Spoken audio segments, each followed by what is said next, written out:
Ndogono jabira ma kelinga dangati fengawla bagaba do abimandi mudi awekado ambifu ka fulla se Boubacar Bama minye tumani konde ko tumani awekado ko ulaina ko ce soir nous avons 15 euros kuma ko afana befu ka wali mondo ili diko anga fulin tanu be ka nyeshima ndora FM kuma so bayngoro ndogo ambita nambita ambisi ndogo minye kurafuni ambabo sebe ngono sebe minangwa makul independent minye awekado Musa Sayon Kamara ale de kumambe akumana awekado feminga abitalike jamana bitabulo minga kerengere ni ala situation mbe na be awekado on ni CDAO ni nywanje CDAO kanyo yeba minno kera ni oye awekado sume bay ale ni euma kanyo yeba minga akwable job akumana femingera sobuye ni awekado ambargo na mawuli ka bwanga awekado ayenye folike ngani mbele jilebe munkofo halibi nambita ambisi ajira ka fo minye abla job aunga jamana ni jamana wera ko nyene boli o ministry awekado odo kunun dene do delegation awekado o min tara sume keneka akumana kanye show makoi ajira ka fo mami mbe no ya awekado chide mimbe awni shede o ni nywanje gudlo ko Jonathan ko fo anyi 7 mindama kwa ya ajira shede o moula awekado fe mimba kono ani walia minumbe ani aunga nyini fe abi na fo shede o awekado o machama mbula mo bela jile nyire ujerani aye ga leka fola fem fla de be mingo ni kelembe kumbalani ni awekado kera sobuye ka awa balilike mi mbise ka to awekado sanction no nyangini o ka wuli ka bo awundala a fem fla ejumai folo o yekurunu grami ina fo wati mimbe ni alanyini nedo wati no uluka do fla na emuye jakulu ka sigi jakulu mimbe no be ni mbela jili jatemine jakulu mingono nana awu ni awekado ulu yere bela jili no be sede awu ni to kufo be bise ka nywa soro kono tugumi ko de strategala ni jatemine ke baye ka fo somme extraordinaire kera sibiru temeni ambe kunni so jara be ya jira ka fo akara jamana kan ni ala sonama CDAO awekado alebe na wuli ka joke ngini jugu mimbe aunga abinyi ka kalo duru na kunga fo ko bina wuli ka bo aundala mali delegation o kun dane ya bak mbula utara kene ka o kene o nyama ya kumbe mami mbulu ni ablay jopi ministre des affaires étrangères do awekado o ministre o fengelina no be awekado minu tara afiseri sanu afana kumbala ale ya unga soro ani soro mbulu soro o ministre na be wuli ko economy et de finance ko CDAO awekado ni yayi ay nyangini into aunga ka ambargo sigi aunka fo kata se minya awekado jouer ko clé saban nata karo ka fo ko akumambe minga o ba jira ka fo ko do be o de kanga nyanyini ko kuma na sa some mimbi nali ministry mimbe no be awekado abla job ko fo aya jira ka fo ko minya awekado o ka mission kwa bi na fo haklina ni awekado mirna mimbe no be aunbulo na dira mediateur ma no e Goodluck Jonathan so me ngene ka awekado aya jira jamana nyama minumbe ani gouvernement nyamoko minumbe aya jira ubela jilina be talike munga awunye la nyinu deke ka fo kalo munga ani nani ko temene ngo ka bo kalo munga ni nani awunye ajira ka fo abida mine martikalo kan 2022 abita ban 2024 ko temene ngo ka boy rapport FFB ni awekado mugo bi jwala abela jilembe awekado ni ngo ngonnana ko delegation intara mindi awekado CDAO moma akacha ala fa bi na fo foka bengera abi na fu ye fenja man fomiala nga nyangini minumbe awundala ni yayi awekado o nyangini o mawuli ka boy ndoko chronogram awekado o de nyini todu wati ukan lakodo o temene ngo ka boy jakulu bilebele ka sigi mimbe jatemine ke o ko sirafe ko koloshilike o jakulu ngonnana CDAO be ala Union Africaine be ala ONU be ala ananyo ngona chama ibada jakulu imi ya janya Union Européenne ya kono utala ya janyi de utala mu ya kono mu fa kono awa mimbe koloshilike Union Européenne ta kono Union Européenne ko bani nini ajara ide pew akode temene ngo ka boy ko ni jatemine ke bae ka fo nunu ye fenye awekado gouvernement ko ni ya fuyi ka tala wati na taw ko nana ni ala sonama yani le 3 kasi mo go be ni fefena ni mbebi ke kata duma be se ka to bara obi ke akechugo nyumana akoni ya jatemine mi ni ngo bela jilenyi kala taw bi ke wati mi election minumbi damine awekado anga to ko dawla nanga bugu dawla na yere village ula ani cercle ni awekado region fuga na se député kala sigi ani président kala flima ni mbela jile kala taw ye minungo ni awekado kuma obe sebende ngono bebi labe awekado ni ka di uma ko sebende ngoni abe awekado senti ka tabalika wati na meble ko nunu awekado abina nyeso pasirike waya jira ka fo ngo imbe temene ngo ka boy anya yi awekado adema PSG no yi adema koroni awekado ka fo yenu ka tu ka awekado wuni kono ku bora ka declaration doke ka jira ka fo so me mingera no kunchera uluku mimbora so me ngene ka ku bora faso de unjigi koro sabu faso de unku zige mbeka mingono awekado otenni adema koroni ale hali dama suye ko fo nin so me ba min fleni awai ka do jamana nyama chama de be minun ngoni kumbe akeneka jamana nyama uya nyini dona na tawla yani le 3 te Goodluck Jonathan abe na anga ba mali bay ngono so minun be no awai ka do fura minun be ani no kelengele ni minun be minun be daba nyama ko du be furan ku boy yasa ko bi se ka nya soro chugomi be juye kalo clé saba manni ala ka jey fasir fle minya awai ka do Musa Sayon Gamara aka fasiri do ka bido boli ibunya bala l'indépendant ndoko ko fasir fle nyama fasiri ajara ni kosobe ali bi amaira kanumbola ku sogole menura FM na konoto ani nani tombi murumuru duru amela selike ni wati na kabojela koroji kunyumani wordala nyama ni muso bugo kwa amade soro na ye flani wolo ibi dadi muye maimuna dumia akumara ako muye kolokuru ba jumene be muye sidawo nyama ugono kono ni wati laba yin konala muye maimuna dumia ako ni ya jitemina kalaje muye sidawo manunu ina fo ebora kidado la muye sibiri temene no bena jouer kalo klinani ma uye nyanye akarakaw fe nyanye mun kona la ni bemake kula uye nyanye bora ko oboloda no bena ke kalo kura kle saba no be jouer kalo kura kle saba okofo kanyeshi munye farafna mali gelea kuna gelea ani kata faramunye gine kona kiri gelea muno obo kona la ibena ka foko me sirawo jamana nyema o yere nyema kuma be alade u yere farafara la kosobe munye babu nuna kedengala munye mali yere tabulu munye amarko ngawuli ka bo jamana inka ku yere farafara ndo akula kosobe fatriba ka fola akuni yaji temna kalaje mamu no be sirawo yere nyema la bi no de gana president nana ado akufo ale ko ni kuna foni ni ka boka binte chari kaira ka foko munye mali ne sirawo ni nwanchila la fata faramunye burkina ane gine kona kiri kubina sigi wara ni ko ke jouer kalo kle saba zamba fla ane samuga ane fla okonna ula ga fatriba ka fola ako mamu nu mekene nganyema u damosolike kayini ngali samsen ka ataka mado ku segere ali no ya soro oluko numu ubuguna tike ninga autoko ku fo ulu ya ka foko ni manga bali mala usabuga ni mamu nya jetemina kalaje wati temono na ala ti doa kungelembo mu Senegal masagai no de be magisal no ba ale ko fo mag ino african fina nyama otewa ayira ka foko mu Mali ko ani sidawo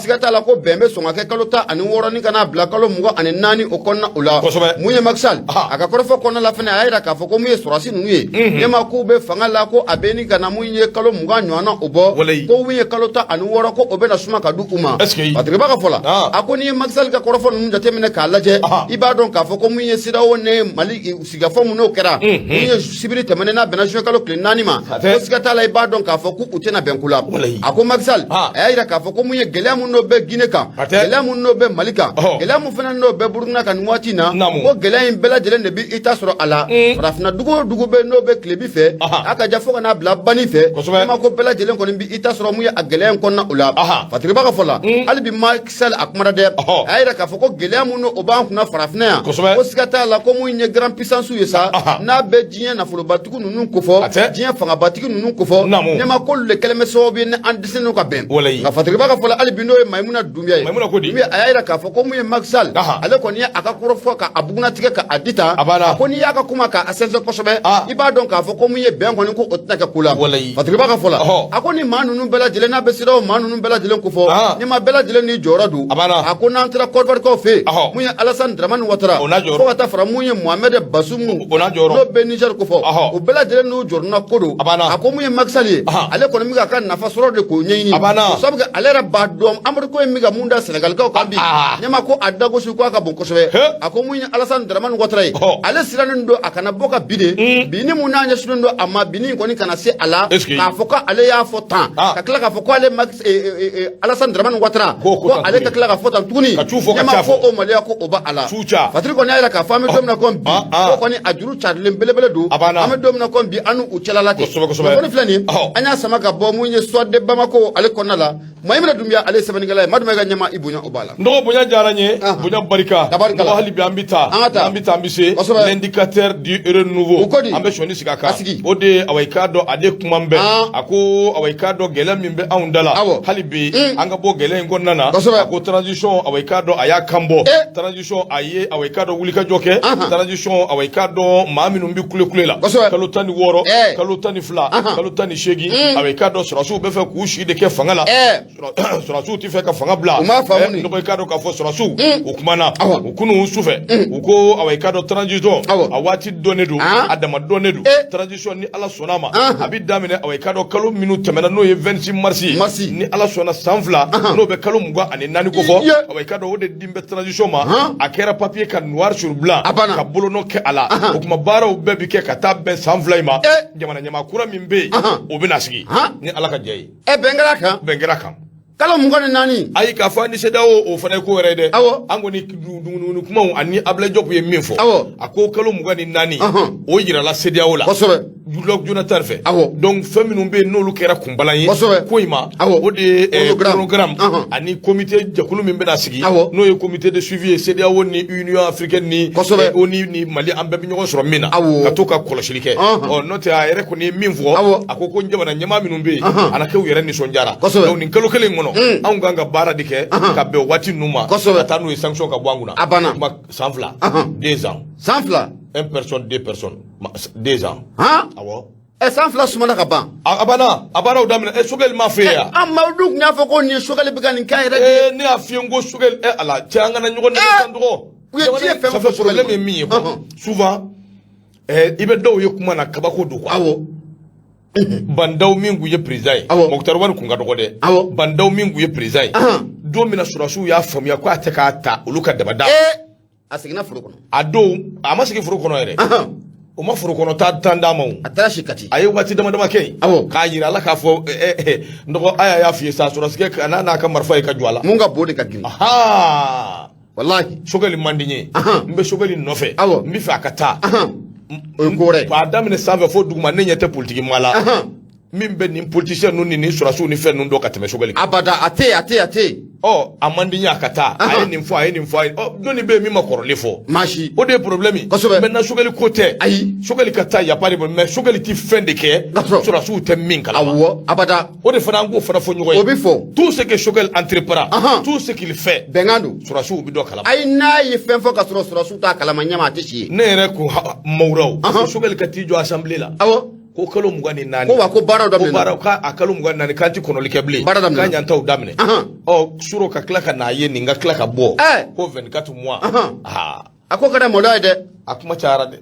n dɔgɔ parce que b'a ko ten a ko awa i k'a dɔn min ye anw ni CEDEAO mɔgɔw hakilila k'a fɔ ko an n'u ka kuma ɲɔgɔnya ko a ma ɲɛ sɔrɔ o don ko awa i k'a dɔn kalo tile 4 n'o ye sibiri don ye o tɛmɛnen ja Gana jamana kan a ko i k'a dɔn k'a fɔ min ye awa i k'a dɔn délai o de ma di awa i k'a dɔn CEDEAO ma n'o bɛ chronogramme ko fɔ ani awa i k'a dɔn min ye awa an bɔra ka minnu fɔ a ko de siratigɛ la président min bɛ anw kunna bi n'o ye transition ɲɛmaa ye ale m'a bila dagirinda la koyi a n'a ka maaw u sigilen kɔ ka na wuli ka jɔ ni cɛsiriw kɛra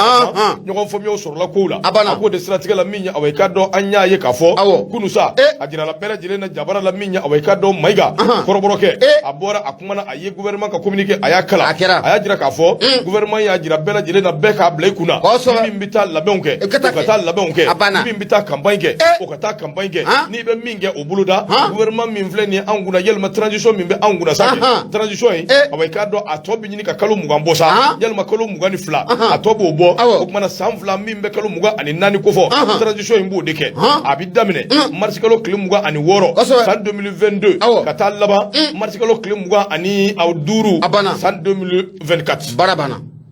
ala k'an si jɔ ko sigisi ye baara bila ala k'an si jɔ ko ami sigisi de baara bila o awɔ dɔw ko k'o dɔgɔyara mais ne hakili la a ka ɲi awɔ ne y'a f'i ye n k'a ka ɲi u ka fɔ dɔrɔn a ka ɲi an ka taa a banna a bɛ ɲɛ o a bɛ ɲɛ Asimi a bɛ ɲɛ a ma ban wa a kuma ɲɛna yanni ni siraw ka to ɲɔgɔn bɔ ka bin na ta a ma ban wa a ko Asimi y'a fixé min awa i k'a dɔn ani maa min ye bolonɔ kɛ sɛbɛn na o bɛ Sogɛli Kokala Mayiga a b'o ko fɔ a ko an ka transition mɔgɔw ka nin wuli ka jɔ in a ko dɔwɛrɛ tɛ koyi ni jamana ɲɛmaa minnu bɛ yen n'o ye awa i k'a dɔn CEDEAO jamana ɲɛmaaw ye ani transition maa minnu filɛ nin ye jɔn ko ala awa i k'a dɔn dɔwɛrɛ tɛ ka fɛɛrɛ ani dabali kɛ hali bi u tɛgɛw bɛ se ka di ɲɔgɔn ma cogo min fasodenw bɛ se ka lafiya cogo min a ko embargo juillet kalo tile 3 min ye awa i k'a dɔn gouvernement a kan ka chronogramme ani baaramisɛnnin dɔw de bɛ yen a kan k'olu de kɛ ka sɔrɔ k'o ci ka taa awa i k'a dɔn CEDEAO la kalo tile 3 kuma wɛrɛ tɛ yen koyi an bɛ taa de an bɛɛ b'an ka mobiliw jɔ frontière la hali ni maa min tɛ taa Dakar n bɛ taa an ka mobili jɔ Dakar frontière la kalo tile 3 communiqué bɛ bɔ ka bɛn ni min dan b'a yɛrɛ la o k'i jɔn ye fo Dakar i bɛ taa fɔ wawu ou bien n bɛ taa Côte d'Ivoire frontière la ou bien n bɛ taa Niger a Niger yɛrɛ de dimi. O to yen dɛ. Niger dimi de bɛ na o. O to yen. U ka ɲɛma in de y'a to yen dimi n bɛ taa Niger de. I bɛ taa Basum kama. Awɔ ni min dan bɛ a yɛrɛ la o k'i jɔ ɲɛ sira la. N dɔgɔ ne ma ɲi radar bɛ n bolo avion bɛ n bolo lance roquettes bɛ n bolo missile RR bɛ n bolo illa hawla n ko an tɛ kale bila ɲɛ an tɛ taa baga dɔ ma nɔ Mali kɛ ka wuli dɔrɔn ka dɔ lajɛ ka baga ma e bɛ taa kɛlɛ la k'an ka minɛnw si bɛna mun f'i ye Basum ka tɛlɛ ma nɔgɔn dɛ foyi Basum n ka cɛ kana n dusu bɔ sa Basum foyi ɲɛma minnu bɛ ne bolo bi Niger kɔni n bɛ kirida de ta k'ale bɔ ɲiw bloku t'a la dɛ n bɛ kirida de kɛ k'ale bɔ ngo la fo n bɛ ɲɛ n to ka kirida cɛ régime n dɔgɔ o kumana sa min ye kalo 24 siga tɛ min na k'a dɔn ko in kɔni kɛn bɛ o ye o ma bɛɛ k'a bila i kunna ni min bɛ taa Yadema Kɔrɔni IRPM Sinidi IRD ICODEM fɛn fɛn bɛ yen ni min bɛ ka bɔ PDS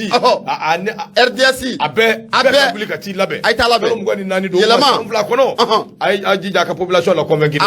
politicien kura wɛrɛ t'an bolo aw de don donc a y'aw jija ka population la convaincre ɲɛma a ma nɔgɔn dɛ a ma nɔgɔ kɔni nka nɔgɔ sɔrɔsiw tali kɔni u bɛ taa o san 2 kɔni an b'o kɛ an bɛ sɔrɔ ka taa ɲɛma ninnu wulilen mun filɛ de population wulilen mun don k'a fɔ ko politique maa bɛ se ka an hakili k'a ɲaami bilen ayi o ka gɛlɛn a ɲɛma a bɛ gɛlɛya dɛ jamana yɛrɛ tɛ se ka mara cogoya wɛrɛ la bilen o réseau ko ni fɛnw cayalen don bi a mara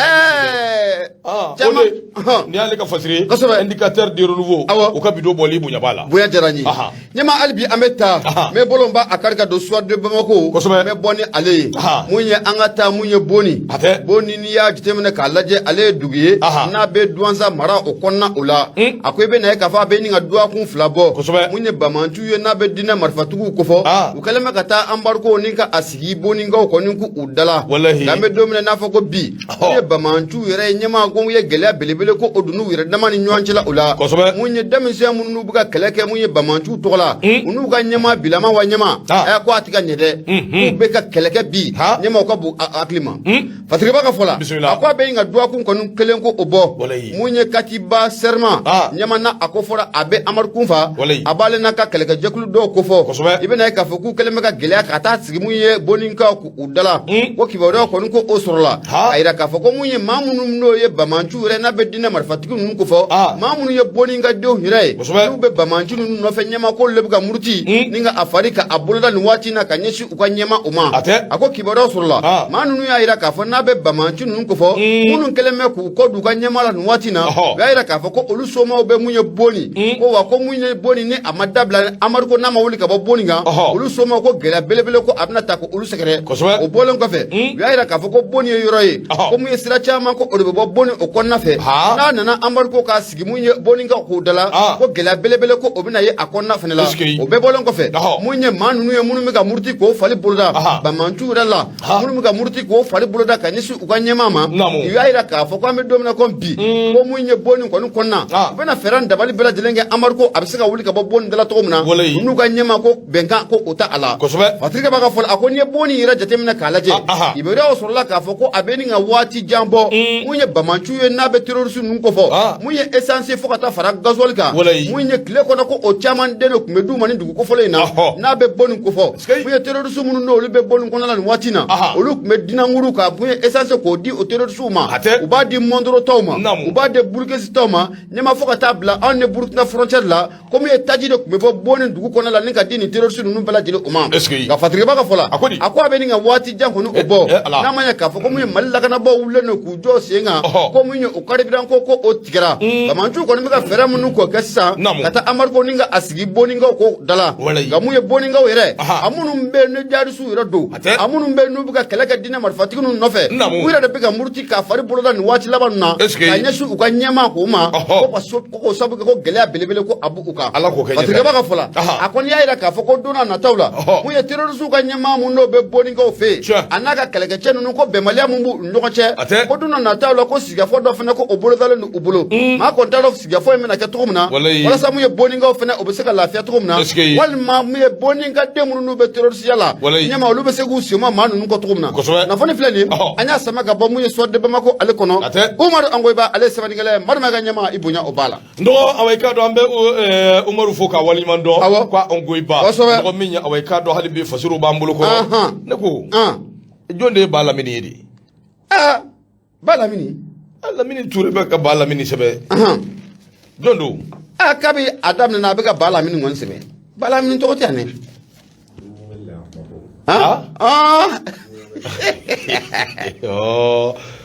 Buba bɛ de an kɔrɔkɛ tɔgɔ kɛ Ba Lamini ya Lamini Ture kana don olu ka jɔ kɔnɔ anw bɛ taa ni an ka sira ye cɛw awɔ Nura FM don Ala k'an ni sababa bɛɛ ami ndɔgɔ i ka dɔn k'a fɔ fasiri an bɛ taa n'a ye min ye awɔ i ka dɔn fasiri bɛ bɔ sɛbɛn kɔnɔ sɛbɛn min n'an ko a ma ko Soir de Bamako ale ni l'indépendant fila bɛɛ kuma bɛɛ an b'olu don ɲɔgɔn na a ko kuma na sa n'i ye jateminɛ kɛ i b'a ye k'a fɔ min ye awɔ i ka dɔn bɛn ani kelenya o wulikajɔ n'o cɛsiri bi maaw hakili la k'a fɔ min ye awɔ i ka dɔn jamana caman kelen bɛ k'i kɔ don anw ka ba Mali ba la nka min ye awɔ i ka dɔn faamuyabaliya don n'o tɛ min ye Faransi yɛrɛ bɛ yɔrɔ min bi ni nimisa bɛ ala bi o ye awɔ i ka dɔn ani Mali ka o de y'a to n'i ye jateminɛ yɛrɛ kɛ Florence Parly n'u ka awɔ i ka dɔn Jean-Yves Le Drian y'a bɛɛ gɛn k'a bɛɛ bɔ awɔ i ka dɔn u ka mara sira fɛ donni minɛ i ko bi dugu caman de bɛ awɔ i ka dɔn maaw kun sigilen tɛ minnu ye olu bɛ k'u tɛgɛ maana bɔ awɔ i ka dɔn ba Maliba in nɔfɛ tɛgɛ di ɲɔgɔn ma kɔnɔna na délégation Lahutani Mura ma ban fɔlɔ a ma ban dɛ délégation Lahutani ndɔgɔ awɔ i ka dɔn olu bɛ ka wuli ka bɔ awɔ i ka dɔn Erdogan ka dugu la Turki awɔ i ka dɔn u caman baden u bɛ ka suuru ka na anw fɛ Bamakɔ yan ni Ala sɔnna a ma ko a yɛrɛ u bɛna bi dɛ u nalen tɛ ka ban u bɛna baara ɲɔgɔnya u bɛna tɛgɛ di ɲɔgɔn ma u bɛna awɔ i ka dɔn dɛmɛ Mali jara o sira fɛ a ko n'i ye jateminɛ kɛ délégation Lahutani o de bɛ bɔ Turki nka yanni an ka Maimuna Dunbiya ka fasiri in fɔ an b'a jira limanaw na k'a fɔ yanni o yɛrɛ cɛ dɛ min ye Hashimi ye ani awɔ i ka dɔn Erdogan k'u ye ɲɔgɔn sɔrɔ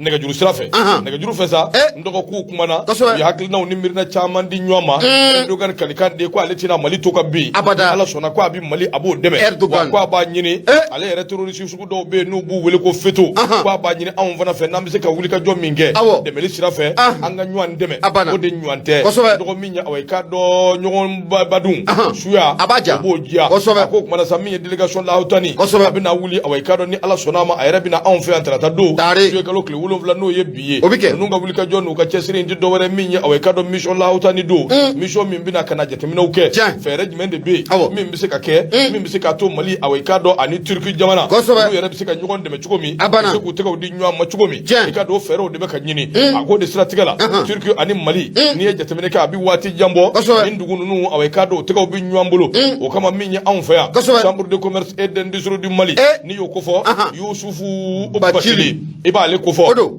Cɛdɔ burankɛ n dɔgɔ blogu t'a la a bɛ ka baara kɛ ji jukɔrɔ kosɛbɛ Yusufu Bacili n terikɛ Yusufu bɛ ka baara kɛ ji jukɔrɔ a bɛ ka baara mun kɛ ji jukɔrɔ sisan a gosiliw ni fɛnw bɛɛ bɛ ka kɛ nka o n'a ta bɛɛ a bɛ baara la Yusufu kɔni ale bɛ k'i sɔn an ka taa a bɛ baara la cogo min kosɛbɛ a bɛ baara la ten a bɛ ka baara kɛ duguma de a ka ye sanfɛ a banna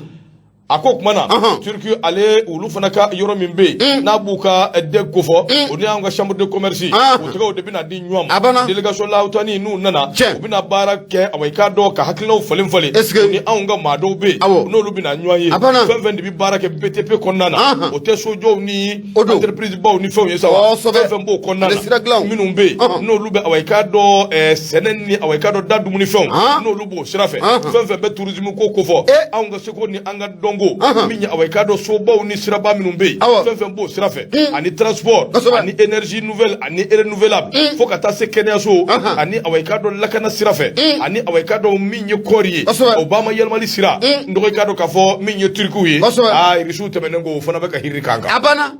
cɔ belebele Mali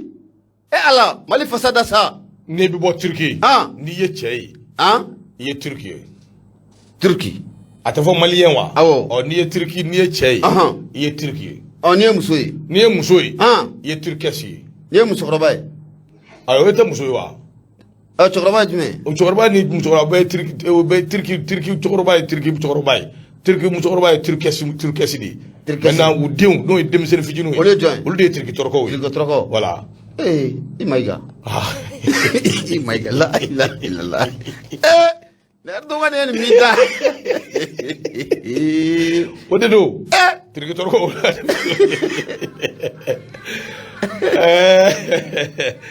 n'ale fana nisɔndiyara ale ka maliko tɛ tulonkɛ ye a ka maliko tɛ tulonkɛ ye dɛ n'a ye maliko de ko mɛn fan o fan ko Mali ɲɛna de yan awɔ a ɲɛna dɛ Mali ɲɛnɛ Mali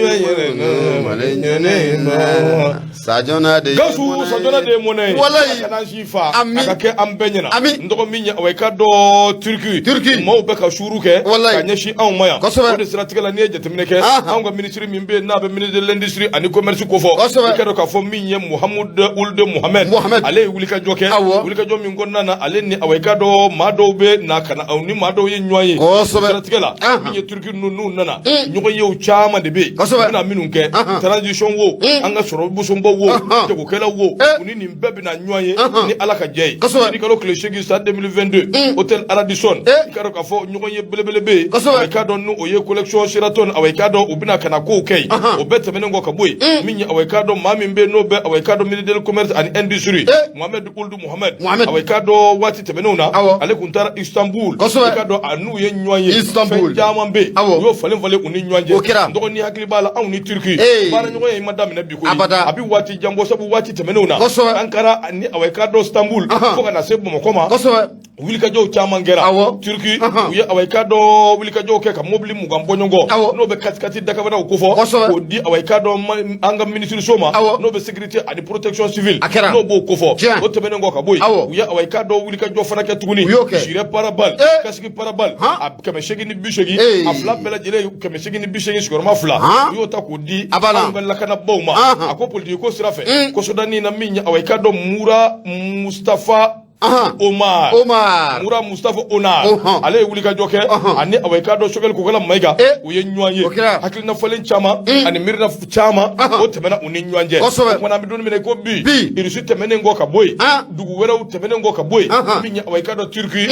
fana kun dara Mali kan an bɛ dugawu kɛ Ala k'a ka ma hɛrɛ ye fasiri filɛ nin min ye i ka dɔn Soir de Bamako ale ni indépendant n tɔgɔ y'olu de don ɲɔgɔn na i bonya b'a la Marima ka ɲɛmaa bonya a diyara n ye Turki ka di dɛ yɔrɔ in curiosité ba de bɛ na hakili k'i tɛmɛna yen fɛ a ye ma se a jaw fɛ ani a tɔgɔw fɔli dumanw ni maliyɛn den minnu yɛrɛ bɛ yen an ka auditeur dɔw bɛ yen maa caman bɛ yen minnu b'an lamɛn Turki kɔni wa maliyɛnw caman de bɛ bɔ Mali kɔnɔ ka taa Turki y'a a ka di dɛ n'u nana vraiment ne yɛrɛ bɛna kuma Yusu fɛ o n'u nana u ka ne wele ni woro bɛ a fɔra ko woro bɛ marché yen quoi e bɛ taa woro jago la nka cɛ i fana o ye yɛlɛko di woro jago tɛ jagoya wari tɛ sɔrɔ a la wari bɛ sɔrɔ a la nka i bɛ t'o la n'i ye woro panier 10 sɔrɔ k'a bila avion kɔnɔ yan a taa n'a ye ka na e ko n bɛ baara kɛ n'o ye fɛn na a fɛrɛ na ko ɲɔ bɛ ɲɔbugu nka ta kan de b'a la ne fana ye ɲininkali de kɛ n fana tɛ i t'i ba falen ka bi n'o tɛ maliyɛn caman bɛ Turki o maliyɛn caman bɛ yen nka Turki chemise ninnu ka ɲi dɛ o ye tiɲɛ Turki finiw ka ɲi wa mun ye maa minnu bɛ BTP yɛrɛ dɔn a ɲɛma mun ye Turkiw b'a dɔn BTP b'a dɔn kosɛbɛ n'o tɛ o ka fini ninnu ka ɲi dɛ a dan don minnu nana di yan o tɛ yan o do kɛ wala kosɛbɛ a dɔ dira ma o walayi kosɛbɛ o ka ɲi dɛ awɔ Turki an bɛ les Turcs an b'u fo kosɛbɛ ka les Turquettes fo o ye musomanw ye ka les Turcs tɔrɔkɔ k'olu fana fo tɔrɔkɔ bɛ fo a banna ma ɲina an ka taa siga t'a la bisimila ɲɛma an bɛ taa mun ye n bɛ n bolo don Soir de Bamako n bɛ bɔ ni ale ye maa min kumalen don a kɔnɔ o de ye Laya Jara Laya Jara a ko mun ye jɛkulu min n'o bɛ Imam Mamudu Diko hakilinataw ni k'u lafasa n'an k'a ma ko semasi kɔni an bɛ don min na komi bi k'u bɛ labɛn na dɛ u bɛ labɛn na mun ye Sogɛli Kokala Mayiga a n'a kanubaw ɲɛma don natɔ la k'u bɛna wulikajɔ k'o bila ka ɲɛsin u ma dɛ fatigi b'a ka fara mun ye Laya Jara ye a ko a bɛ nin kana waatinin kɔni bɔ mun ye ancien autorité morale du M5RP n'a ko fɔra a bɛ Imam Mamudu Diko a b'o kofɔ a n'a jɛɲɔgɔnkɔrɔw ɲɛma ko gɛlɛya dan ko o b'u ni ɲɔgɔn cɛla la maa yɛrɛ bɛ se k'a fɔ ko mun ye furu min n'o kun bɛ u ni ɲɔgɔn cɛ ko furu in ko a sara a banna fatigi b'a ka fɔ la n'a ma ɲɛ k'a fɔ ko waati tɛmɛnenw na ko mun ye Imam Mamudu Diko a ye kɔrɔfɔ mun na a kuma n'a a sɛbɛkɔrɔ cayara ma caman akilinata di dɔw ye duwa alimɛli yɛrɛ ta ka ɲɛsin mun ye Imam Mamadou Diko a ma jɛkulu mun n'o bɛ Imam Mamadou Diko ka akilinataw ni k'u lafasa n'o ye coordination des mouvements et associations de soutien à l'imam ye Badala Bugu nanga mako semasi nyama ubora kuka dusuma kasi ninga ayira de dusuma kasi mun kona la ayira ka fo kutina jenai ble ko maka dogali mata ninka kwa Imam Diko ninka asegere wo tina jenai ble ko munye maka dogali mata ko luka ni belebele ko usegere nyama akoko ni ko fa njate mina kalaje munye shogal ko kala maiga ani akanumbaw fo kata fara munye M5 pe tondo ndoka olune Imam Mamadou Diko blama ko ko agelalo fo ka fo ko agelalo kibara laba mu ira benno obora ka binti cari munye Imam Mamadou Diko aka jekulu mbe no semachi ayi wole bla munye malidoma ka wole bla munye société civile nyama ka wole bla munye politiquement ma ku bela jele kana ka faranywanga no farla nyango bela jekulu doni ngo siki senga jekulu muno bina akli jakaboke jekulu muno bina akli na chama ko ota ninga nyasi fangama patriba ka fola ningo ne femu dam na leta o sigata la ko dona na tawla do kuna na tawla ka be sunga gela ko munye sugal ko kala maiga ala fasabaw ani akanumbaw ani ngatabla mu Imam Mamadou Diko ala fasabaw ana akanumbaw ko dona na tawla ko abara ko abe gela ko sobe unafanya ngani flani anya sama ka bo mu yeso de bama ko akonnala mu nye la ya jara ale sebenegala madu maiga nyama ibunya obala ndo bunya jara nye bunya barika ndo minya awai kado Tairu Dambele aya hakili la kunu ka jira na ka fo awunga belebele no atete sigata la ale ko ne awai kado finya laba ayo sama Turki de ale ni tura yede ba Turki uye bunya minda awunga odon akabo haklima eli Diko ko ngata ale ka dugula kono wari o kambi na nyonfe eli Diko kono wari nyafara kata korwa bodi vara eli Diko nsera yo memado dugu kono di amboto Tunisi anyi watini ke chawo ntita kosobe akai yankadi koy awa yankadi awa Algérie non merci beaucoup Algérie merci nana de bi Bagdad associé Traoré akabe anga fuli biye Sahali Dambele Algérie ambi fana foki wali mando lamini ba fuli biye Maliker anga fuli biye nyama muye jara Seku Umaru ama fene funu watina ka fa na ko ajara wallahi kosobe muri wotangara Niger katami Niger klebe na yorajme Niger wala klebe mbe o manoko de nene sile Niger funu ka nyama imboray nyama mbebi Mamadou Bassoum no boray mbita Niger yanga dugudi ngani Niger bekele Mali Niger Mali Sénégal Mali Côte d'Ivoire Mali Burkina Guinée c'est-à-dire Mali Guinée ni beye fakelen bakelen Mali Mauritanie ambe kelen mais nyamaw de nana dron babu club lo nana do ani nyonche wakli nyami nana ko haklu nyagami bebe sirika fa ambe kelen wi anjama na de yere de mon foita ni nyonche ambita na la sonam kosobe amita ala ka nyaka dama do su geta ga son de fer anga te fanfe anga soroka ala sona ambi nyogo sora bismillah voilà gausu geta ga son de fer mburange ba funye si sulumana si ka ni chesiri mana ambe soroka sigi kana kuma kono kanubani de ba fenfembe no sogole bana amba yirula ka fondura FM awai kado ambe ya audi kama ambia audi kablala aye woleleke nso jamungi son toko 76 33 43 03 ni ala sona abinya soro Suleiman Soumare ko aba invité Kidal ameta voilà kumanya maletia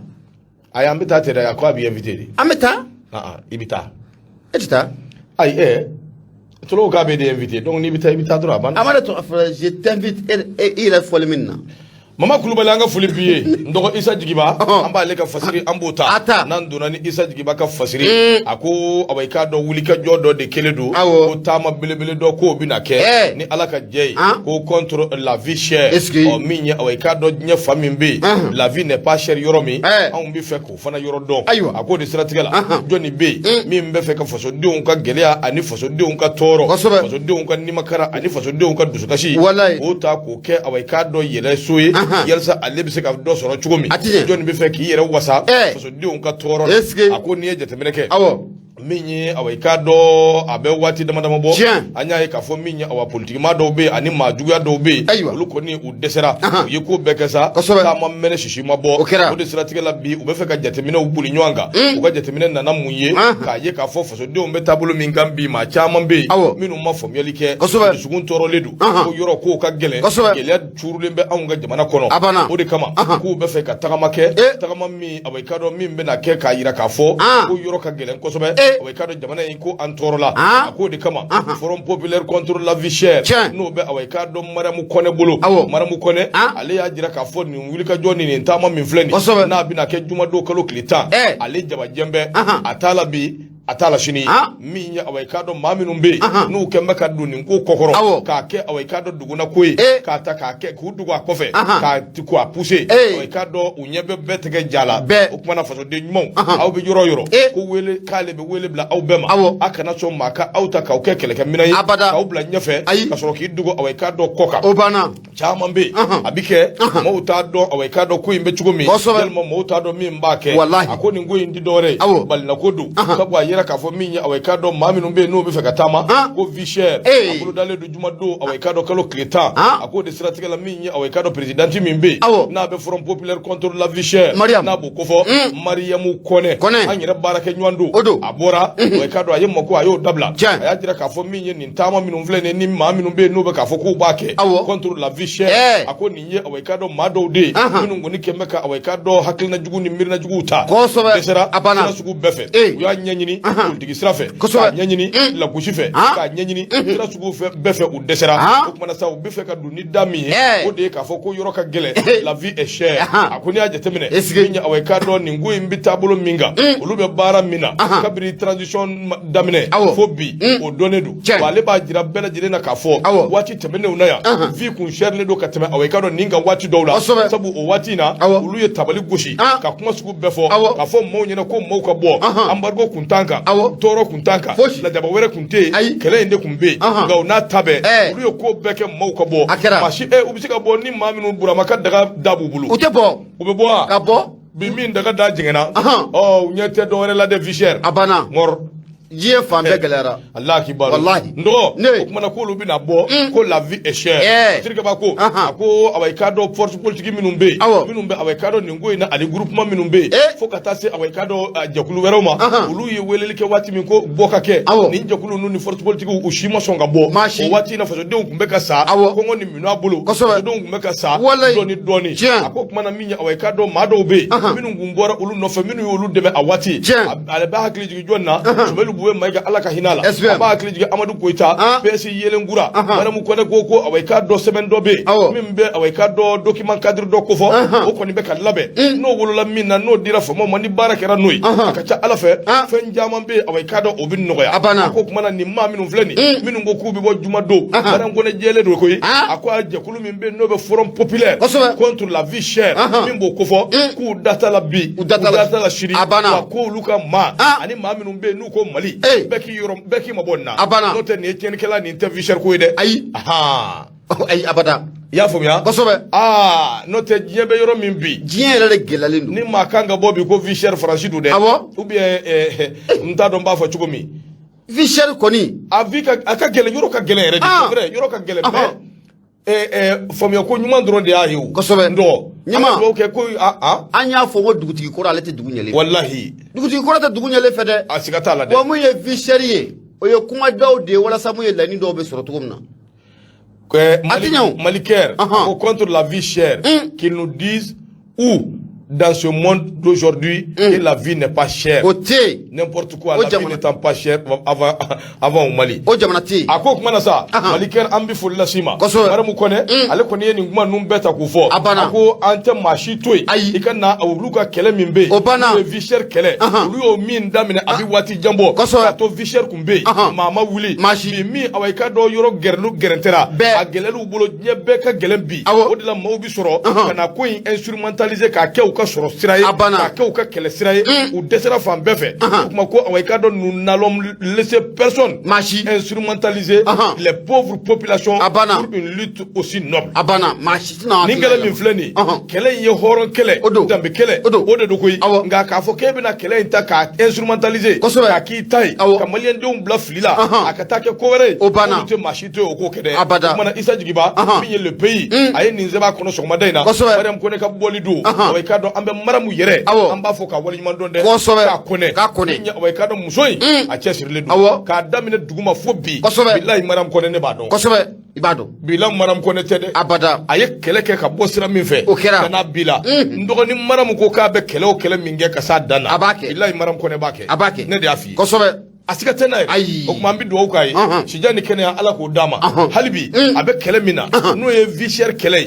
a bɛ k'a kɛ ni hɔrɔnya ni danbe min ye hali bi Ala k'a dɛmɛ o sira fɛ o de kama a ko olu ka taabolo tɛ nin ye olu tɛ nin ko in na olu y'a kɛlɛ kɛ waati min a kɛlɛ kun kan ka kɛ nka bi a mɔgɔ kana bila u kunna k'olu sen b'a la dɛ olu t'a la Ala kana u don a la u t'a la Isa Jigiba ka fasiri kosɛbɛ le pays siga t'a la indicateur drone fɔ ɲɛmaa ne bɛ ale sama ka gɛrɛnna kosɛbɛ nin ye fasiri kɛlɛjɛkulu nin ye olu ka fasiri ye an ka taa mun Musafu Sajo a ko Espagne ko tout est cher ko diɲɛ yɛrɛ de ka gɛlɛn ɲɛmaa Mali dɔrɔn tɛ o wallahi diɲɛ de ka gɛlɛn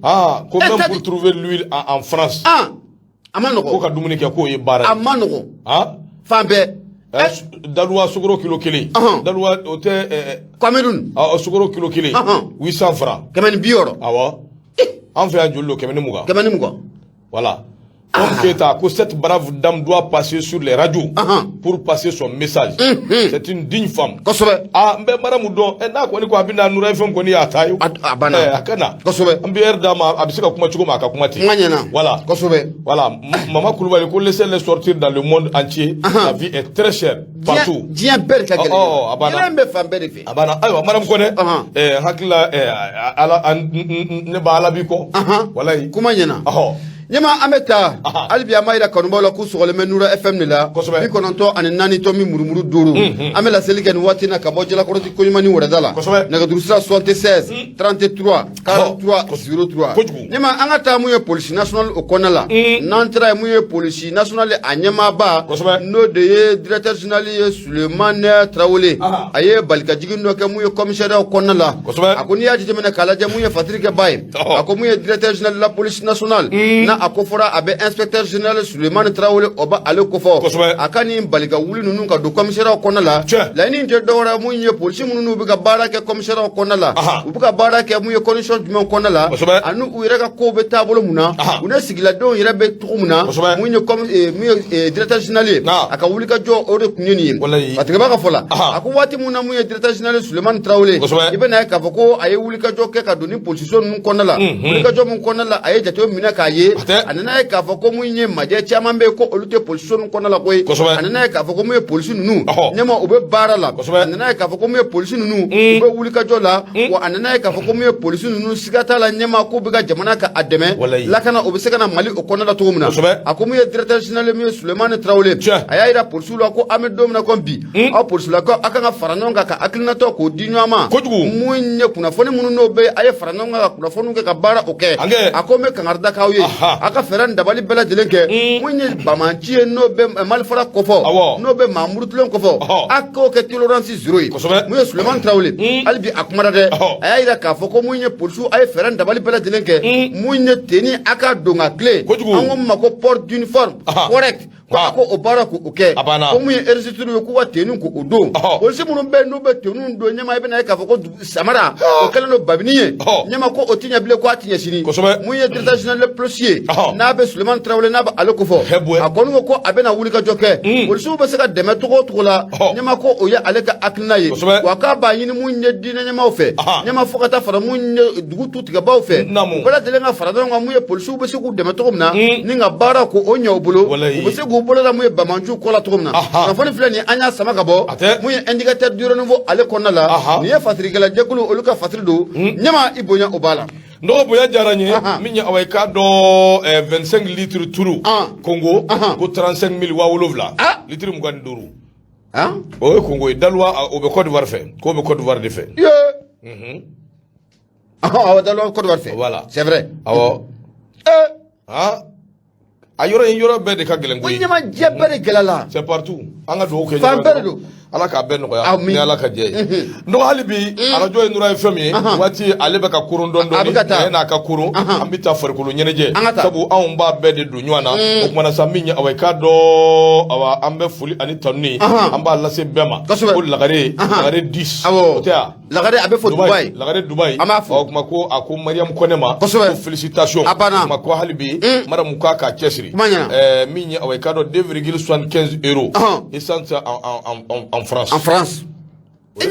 comment ça va ndoyer? Ah bon? Parti. Ah, au Congo, ici c'est 40 000. Diyan gelera di famba de gelera sadiri ala ka famelu ko nyuma da madron anga chesire anga jamana injo ni mi mai wati mi ango fo anga na beke dusukoye anga na beke nyugol la gushi anga miri mi anga ke wati mi ango ke wati nte maram ko ne beka min fo ni ne re hakli bala billahi ibeka ka wati wati do kera kerente ni gela do dara faso diunka ala de ko asiri wallahi mais wati tellement ge awai ka do ko imbe chukumbi maram ko ne la uye fambeke mangai mashi maboka de mashi ne hakli bala bora ki jo sirabaka ka keleke a bagabagara ka ko be da me fui amadabla olu yoke wati bimi non ta Fischer ko isa Fischer ko tew Fischer ko kuma Fischer ko te ndo l'indépendant ambe shoni sigaka minya awaykado Abdul Dambele ale kuma mbe Abdul kuma na awaykado ako awaykado journaliste minumbe minu nyeshinimbe awaykado farikulu nyenejema mali ani Congo kamachi o bani ngo AGSM awaykado no association des journalistes sportifs du Mali nga karti bembulu abibulu sigatala mbala de ay bala bala ko sobe abibulu karamu awi bala de AGSM tout ke bawo ko nga carte bembulu nyem membre wa nya carte sang wa misika kuma abana association des journalistes sportifs du Mali ko aunga moko ko ka enquête daile sabu minya away kado mami ngere so be ka mbale anga nga barake Mali Congo fo ka la ko don ko ni jatemene ke président mimbe nabe association des journalistes sportifs du Mali AGSM nabo nyama bako fo no ye Umaru Baba Traoré ko kunun dene do aye point de presse belebele away kado ayo ke no ka kuna fundila wele ka kibaria duma ako la nyini ngundi dore AGSM away kado aunga birubai away kado wulika jo mimbe na ke yelsa journaliste u ka bla u ka mina kono no ye journaliste sportif wi bunya minganga do kan kutu ka barala o bunya o ka dauka akoni ya jetemene minya awai kado mado be minu ngone ni kewale jugu nunke wuli ka jokanga ke un nofe sabu manu numbe yoro mina o ye commission d'organisation maude Mali Congo awai kado lu de kera sawbi journaliste minu yere be accréditation diruma AGSM fait u kataka tu ka barake finitiku no ye police wi awai kado u yo o journaliste u de bali u ka do ku ka barake atinye ukado kwa uyu balide ukado ku barake ako kuma na ningoyi min fleni atsika blatinde fo nyangilika ke ala mami nye ni mbara nke fo kanyedo Umaru Baba Traoré monsieur le président ni nya leka kuma kai ako ni min fleni amasoro do refe journaliste sportif do de be awai kado wati mi match bana accréditation yere diruma Mali Congo lukanga doka tuka barake sabu mawu mugobe kuna foni jonjon ambe faka joueur ko kuma kaume encadrement supporteru ambe faka ni mbeka kuma kaume o kuma fo sebende de kadima mbi wele ko accréditation ko journaliste awai kado ubalila kado ko ka barake sabu minu mbe nu yu balika do ka barake u ya jira journaliste la clairement afoko lu notere ci de diro luma o kuma ci min diro luma ulubo bara de ako kuma na u be ko aba ningo mbi chugo mi tena conférence de presse utina ye akene kamble akoni ye jatemene ke ningo awai kado utina sika ko kuna funi lamenao utina se ku kuna funi sebeni tina ke jabara ni utina awai kado se ka barake sabu ulubalila ku ka bara de ke ako kuma na ni ye jatemene ke ajira lula ka fo fere ani dabalika ke telela ni fɛn fɛn min bɛ kɛ match a kɛra Mali kɔnɔ a kɛra Mali fɛn fɛn min ye n'a bɛ Mali de tɔgɔ la association des journalistes sportifs du Mali ani fédération malienne de football ani ministère nin bɛɛ de ye kelen nin bɛɛ de bɛ to dun minan kelen kɔnɔ si ma wusa si ye o kuma an sen ka don nin ko in na a baara ka kɛ a kɛcogo ɲuman na a ko tɛmɛnen kɔ ka bɔ yen a ko awai k'a dɔn n'i ye jateminɛ kɛ journaliste u be tablo mi ngai ko bi na fura ka jama ka bo ambe wele ka nge awai ka do nyefe mai wati be aw de bi jama la bo ngadi ko sera kuluma yoroma nyina bi ke ango ma wele be minu bi ballon dan sirafe sebende bi duma fembe bi duma ko se ka donga journaliste sportif o wati da bi do ka fo ko anga jama ka cha o wati da bi do ka fo ko jorote awna ka toro nu mo go be jama la ndo bi jam uban wele abana ni herewa wallahi era tani de Ndogo masiri ke bako ako kuma na saminya awaikado ningoye AGSM nyama ba aye awaikado tashi blake kanyashi ministry ma sabu ko yi akungelera kosobe ga ala ni ministry mimbe no e Musa aga attire ale ka wulika joko nana bara usira ka ke akechugo la sabu ale wulila akuma na ko indafe ga miye ningo bela jile aunga quartier AGSM quartier o be ma minu mbolo ko ignore ko ke bafo ko te quartier o ye fenye fami mvana no ka gelende o kuma fa kan laje jinyama jolena minya awaikado anga hake minye okadama bla okonna abana ko ni kene mina mali ministry